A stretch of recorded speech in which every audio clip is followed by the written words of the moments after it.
All right, so the first thing I want to say about this is if you're listening to this / looking at it on YouTube, I encourage you to click the link below the video so you can go to the blog post, which also has this audio and the photo, but it's got a lot of links that you might find interesting as providing a little bit of context for this photo. You know I'm really big on context, and there's kind of a backstory to this photo that might help understand or help you understand or might help illustrate a little bit more about what's going on here. So this is, it's not the culmination of things I've learned, because I don't think to say something is a culmination of X, Y, or Z kind of implies that it's the end.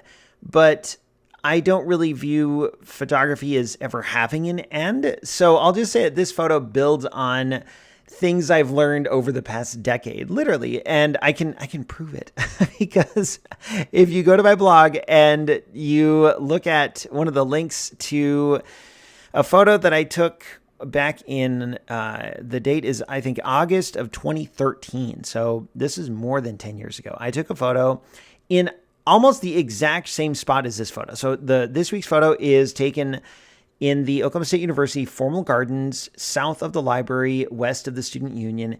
And the photo that I have linked from August 2013 was also, it's like the same type of insect. I think it's called a fire skipper.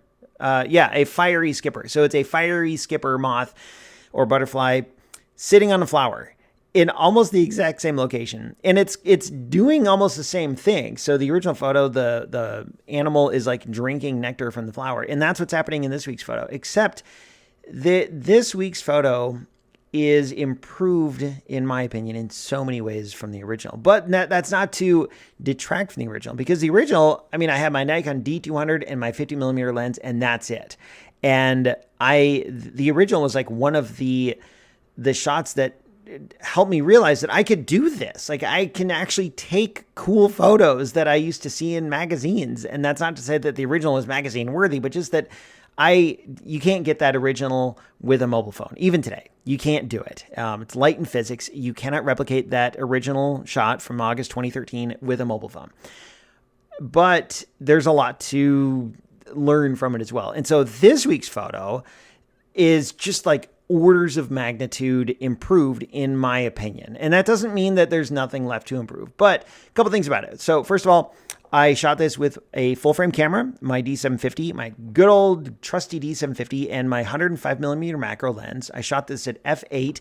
And do you notice how tiny the depth of field is? I mean, this insect's eye is in focus and almost nothing else. Like, the depth of field is probably 1/4 inch, but that's f8. And that shows how shallow the depth of field is when you're working at very close distances to your subjects. This was ISO 100, 1/500th of a second, which I set that on purpose. I set auto ISO to never go below 1/500th of a second, because these animals move around very, very rapidly. And what I like about this photo, well, there's a lot of things, but one of the most important things is the way that it is composed. There's this very clear subject, which is the moth or the butterfly. I don't know if it's a moth or butterfly. What is it? I don't know. So that drinking from the flower, that's the subject, those two things together. And beyond that, the entire rest of the frame is just blurred out. And it really emphasizes the subject. I really like how the subject is in focus. I like where the light is coming from. So the sunlight is coming from the top right of the frame, and you can see that. And it's illuminating just the right part of the subject. If it were coming from behind or from the left-hand side, it would look totally different. And in fact, I've got a shot on my blog. If you scroll down, I've got another shot of the same. I mean, it's probably 1 minute either before or after I took this, which is very similar, but it's totally different because of the way it's composed and because of the lighting. So there's a lot that came together for this shot, and this wouldn't exist on its own. This would never be the first photo I take. This photo is only possible because it has built on many years of me taking photos and learning from those photos and trying to find ways of improving. So I'm sure there'll be more in the coming months and years. And it just emphasizes to me how much I enjoy taking photos and learning from them.